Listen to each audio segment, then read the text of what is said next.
La prensa. Esto es uno de los grandes desafíos de Latinoamérica y del mundo, ¿eh?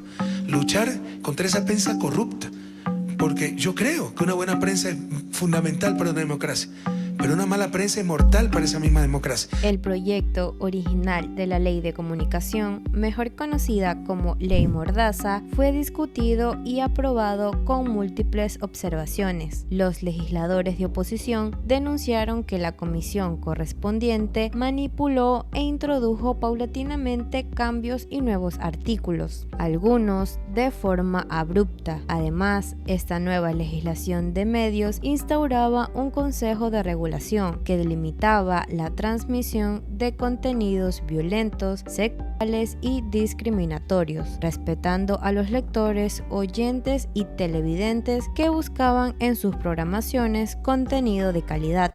En la Carta de Botero se señala que tanto la ONU y la OEA como la Cooperación en Europa para la Libertad de los Medios de Comunicación desde el año 2001 han insistido en que los organismos de regulación de los medios que usan el espectro radioeléctrico de un país deben estar libres de la influencia del poder político y de los grupos económicos. La polémica Ley de Comunicación aprobada en Ecuador entró en vigor el 25 de junio del 2013, tras su publicación en el registro oficial, el libro de leyes del Estado. La Ley de Comunicación había sido aprobada por la Asamblea Nacional el 14 de junio con el apoyo del oficialista Alianza País, movimiento político de Rafael Correa, que ocupaba 100 de los 137 escaños del Parlamento unicameral ecuatoriano. La normativa incluía la figura del linchamiento mediático, que se produce por los medios de publicación de reiteradas informaciones con el fin de desprestigiar o de reducir la credibilidad pública de personas físicas o jurídicas. La ley también crea la Superintendencia de Información y Comunicación, que se encargaría de la vigilancia, auditoría, intervención y control. Tendría la capacidad de sancionar sobre la actuación de algún medio de comunicación. El gobierno justificaba esa ley por considerar que permitiría regular los supuestos abusos de la prensa, mientras que para la oposición y algunos gremios periodísticos era una mordaza que limitaría la libertad de expresión en el país.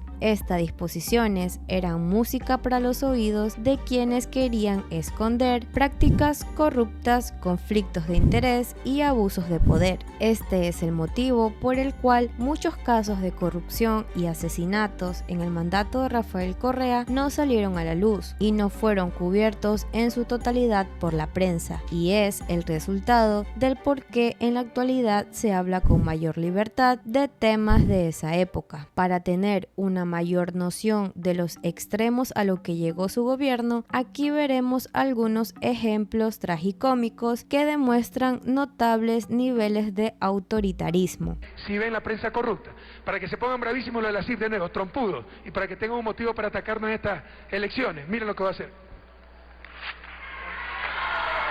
La prensa corrupta ni para madurar aguacate, compañero. Y todavía en los Twitter hay quien le cree a esta gente, no le crean nada. La sentencia de 3 años de cárcel y $40 millones dictada en contra de El Diario El Universo, sus 3 principales directivos y el ex editor de opinión, Emilio Palacio, estaban en una demanda por injurias presentadas por el expresidente Rafael Correa a causa de un artículo de opinión. Palacio, de su parte, se encontraba en Estados Unidos, donde presentó su pedido de asilo político. Ha dicho Emilio Palacio. Y si no es verdad, ¿cómo le pueden seguir haciendo caso a un psicópata así? Este psicópata, ¿cómo no va a indignar, compañero? Por demócrata, tolerante que uno sea, ¿qué harían ustedes en mi caso? Si no vieran a un tipo con tanta miseria humana como este, no lo patearían. ¿Saben lo que hizo el año pasado? ¿Saben lo que hizo? Mi esposa fue a dejar a Nueva York a mi hija que tenía un curso de verano en la New York Film Academy, porque le gusta el teatro, etc. Hizo escala en Miami. Como siempre hay un mala fe, traidor, le pasó el itinerario a Palacio. Estuve esperando en la sala de tránsito para tomarle foto a mi esposa. Y uno de estos pasquines de cubanos en Florida publicaron que mi esposa había ido de shopping por las ofertas de verano a Nueva York. ¿En nombre de qué libertad de prensa? ¿Qué democracia uno tiene que aguantar tanto? ¿Cómo ustedes creen que si uno ve a un payaso psicópata como Emilio Palacio, que más me da por el ombligo, ¿no? Sería un microvicidio. Ustedes no tienen ganas de caerle a patadas a un tipo así. Los periodistas Juan Carlos Calderón y Cristian Zurita recibieron una sentencia de que los ordenaba a pagar $2 millones en el juicio por daño moral seguidos en su contra por el expresidente Correa. La demanda se origina en el libro El Gran Hermano, escrito por los dos reporteros, en el que se señalan millonarios contratos con el Estado, suscritos por el hermano del mandatario, Fabricio Correa, y se anota citando a este último que el mandatario sí sabía de dichos contratos, lo cual había sido negado por Rafael Correa. En ese momento, el exmandatario mencionó que haría uso de su facultad de veto y que buscaría que la ley no favorezca a los intereses de cierta prensa. Esa gente ha afectado mi honor. Yo no he conocido esos contratos y dicen con mucha mala fe que lo he conocido, que lo demuestran ante la justicia. Tuvieron la libertad de decirlo. Estos señores dicen, Juan Carlos Calderón, Cristian Zurita, sí, no tenemos pruebas, cometimos una licencia, etc. Y retiro la demanda. Si aquí nadie busca hacer daño. Para Calderón, la evidencia que incluye el Gran Hermano en sus páginas demuestra varios niveles de corrupción en el gobierno del presidente Correa, por lo que asegura que no se retractarán y exige al presidente que demuestre el daño que le ha causado la publicación. Las organizaciones periodísticas rechazaron lo que calificarían como una campaña de descrédito desarrollada por el gobierno ecuatoriano en contra de diversos periodistas y medios de comunicación por medio de constantes cadenas nacionales de radio y televisión, enlaces ciudadanos, sabatinas y publicidad dirigido a combatir lo que el exmandatario llamaba prensa corrupta. El más grande adversario ha sido esa prensa corrupta. Deben estar muy atentos para en estos próximos 4 años no creerle nada a esa prensa mercenaria. Todos a luchar contra la prensa corrupta, contra la oposición mentirosa.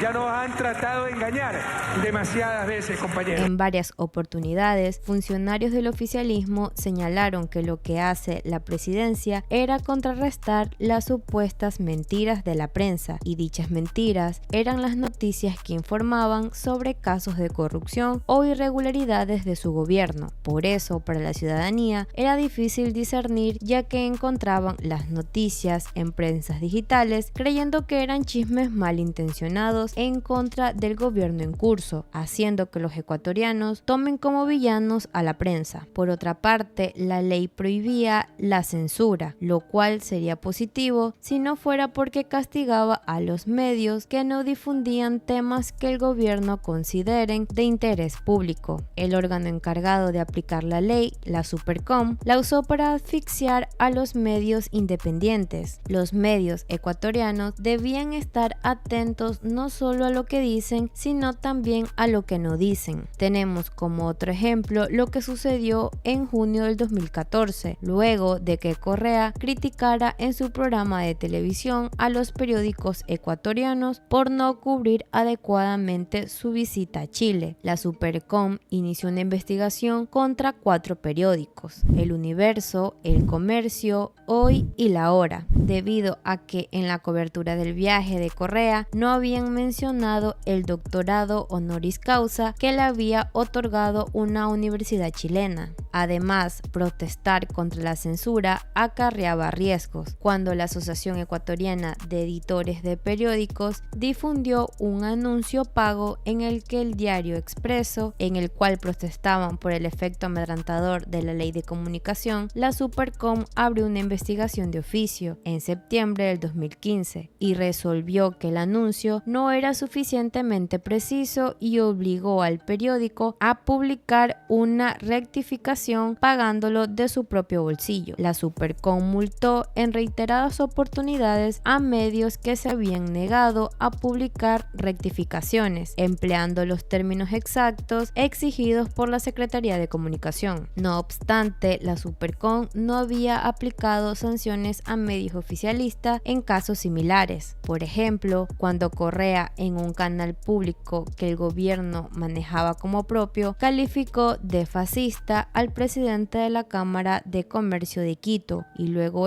presentó un caso contra el canal. La Supercom decidió que el programa de Correa no estaba sujeto a la ley de comunicaciones debido a que constituía un mecanismo de rendición de cuentas permanente del presidente. Todas estas restricciones llegaron hasta los caricaturistas, como fue el caso de Bonil, ya que el mandatario llevó el caso de Bonil hasta la Superintendencia de Información y Comunicación, que para ese entonces ya tenía operando 3 meses y una fila de 52 casos procesados. Sin embargo, el caso trascendió luego de que el presidente Correa calificó al caricaturista de ser un sicario de tinta y un enfermo. La superintendencia multó al Universo por $95,000. El motivo fue que trazó en su viñeta la intervención de un grupo de 12 policías al domicilio de Fernando Villavicencio, quien era el asesor parlamentario de oposición del régimen. Bonil tenía una orden única que era rediseñar el cartoon a petición del gobierno y así lo hizo. Sin embargo, fue mucho más allá de lo que esperaba el presidente. Agregó más detalles, más dibujo y mucha más ironía. Para Bonil quedó claro que la causa no fue una caricatura en particular y mencionó que al presidente Correa no le molestaba el dibujo, sino que lo que le molestaba era el periodismo. No es caricatura, es una gran mentira. Y la mentira seguirá siendo mentira, con dibujitos, con letras, con gráficos, lo que sea. Es mentira y los ecuatorianos debemos rechazar las mentiras y los mentirosos, más aún si esos mentirosos son cobardes disfrazados de jocosos caricaturistas, odiadores del gobierno disfrazados de jocosos caricaturistas. Como resultado a todas las regulaciones y a los medios tradicionales, Rafael Correa se le escapaban de las manos nuevos rivales, quienes eran en su totalidad el Internet, que conllevan las redes sociales y los medios digitales. Y era la única forma de expresarse sin regulación del gobierno, pero quiso llegar hasta esas instancias, ya que realizó un proyecto de ley que regulaba los actos de odio y discriminación en redes sociales e Internet. Este proyecto fue enviado por el expresidente Rafael Correa a la Asamblea el 23 de mayo del 2017. La normativa proponía que los proveedores de los servicios de redes sociales elaboren un informe trimestral en lengua castellana sobre la gestión de los reclamos o reportes sobre contenido ilegal que presenten los usuarios. Deberían presentarlo ante el Ministerio de Justicia en un plazo de 15 días a partir de cada fin de trimestre. Los proveedores de redes sociales tenían que designar un agente interno que se encargara de las obligaciones establecidas en dicha ley, así como de comunicar los hechos presuntamente delictivos a la Fiscalía General del Estado. El Ministerio de Justicia podría imponer a las empresas que proveen servicios de redes sociales en Ecuador multas que iban desde los 100 salarios mínimos, es decir, $37.500. Vamos a, con la ley en la mano, dar la lucha en las redes sociales, porque que no se engañe a nadie. Hay que diferenciar entre lo que es la ironía, lo que es el sarcasmo, de lo que es la difamación. De todas maneras, varios periodistas digitales fueron demandados por el expresidente y hasta llegó a tumbar páginas y confrontarse con tuiteros, quienes eran ciudadanos comunes. Vamos a ver si siguen siendo... El presidente Rafael Correa está usando gran parte de su programa semanal Enlace Ciudadano para atacar a los cibernautas que lo critican en las redes sociales. Y por cada Twitter de este que mande, mandaremos 10.000 diciéndole eres un cobarde. En uno de sus últimos programas, el presidente ecuatoriano develó la identidad de un cibernauta que lo habría amenazado de muerte y que resultó ser solo un adolescente. Otro angelito, @tuitero, ponme el anterior, vendido. Su nombre verdadero, Johan Arturo Caicedo Rovira. Joven, qué pena, 18 años, muy joven. Su sucesor, Lenín Moreno, en su primer año de gestión, la prensa consideró que en ese lapso pasaron de la ley Mordaza a la libertad en su relación con el gobierno. Ante esto se dice que Moreno traicionó los postulados de la Revolución Ciudadana, lo que a su vez generó una reacción de Correa, quien se puso pronto en el sector de la oposición. Si bien se reconoce que Moreno logró cambiar el modelo vertical en comunicación que impuso su antecesor. Por otra parte, ya en el gobierno de Guillermo Lasso envió la nueva ley de comunicación al registro oficial. Lasso aseguró que la nueva ley de comunicación protege la libertad de expresión y simbólicamente lanzó a un tacho de basura una carpeta en cuya carátula se leía Ley Mordaza impulsada por el correísmo. En la actualidad, el gobierno de Daniel Noboa existe el caso de Alondra Santiago, periodista cubana de 33 años que ha vivido en Ecuador desde que tenía 13 años. Actualmente, la periodista forma parte del canal digital Ingo, anteriormente conocido como Ingobernables. En este medio se dedicaban a compartir videos de entrevistas que abordan temas relacionados con la política ecuatoriana. Santiago trabajó como productora audiovisual para una de las campañas electorales del correísmo. Se define como una mujer de izquierda, progresista y feminista. Los comentarios de Alondra llegaron al punto de no solo dar su punto de vista, sino de ofender al presidente actual y también a los ecuatorianos. Los ecuatorianos no tienen poder de decisión. Pichincha, ¿verdad? Pichincha. 61% Daniel Noboa y 38% Luisa González. No aprende, mi Pichincha, no aprende. Pero bueno, el 15 de octubre hay que ir a votar y usted decidirá si quiere a un cojudo o a una persona o a una mujer que realmente tiene la experiencia en el sector público y una mujer que también sabe de su capacidad. Luisa ha barrido, pero el piso, las paredes, el techo, con todo el escenario del CNE con Daniel Noboa. Un Daniel Noboa grosero. Independientemente si usted está de acuerdo, si viene Vivanco a decir que el ferretero, que no sé qué. La gente tenía su derecho a reclamar y salieron a la calle. Caradura también lo reprimió y con cartones tenían que protegerse la gente. Los cartones ahora, para que los que tengan cartoncito del muñeco de cartón de ping-pong, los guarden por si acaso. Porque mañana sale Noboa y van a tener que utilizarlos como escudo ante las balas y ante todo lo que va a suceder en el país.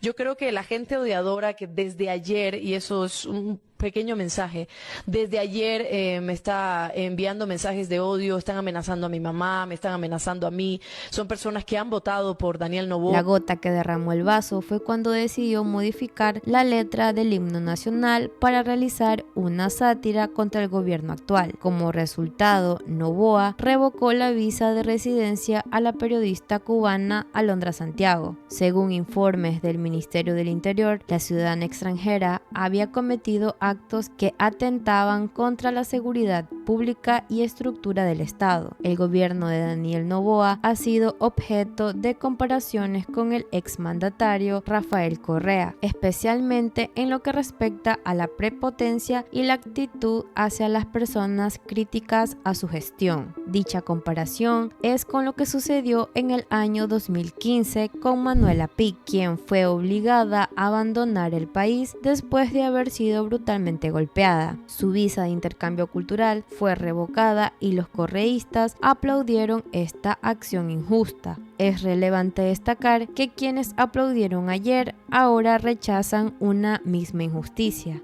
Esta es la canción de la semana. Salve, oh patria, mil veces, oh patria, gloria a ti, gloria a ti. Este es nuestro himno, pero el presidente no puede ni cantarlo y ni siquiera se lo aprende. Solo le interesa lucir más alto, pero para gobernar no le alcanzan los zapatos. Y ya que estamos hablando de cosas un poco absurdas, contemos las verdades que el gobierno nos oculta. Pero, ¿qué piensas tú? ¿Fue una decisión correcta o no? Los leo en la parte de los comentarios.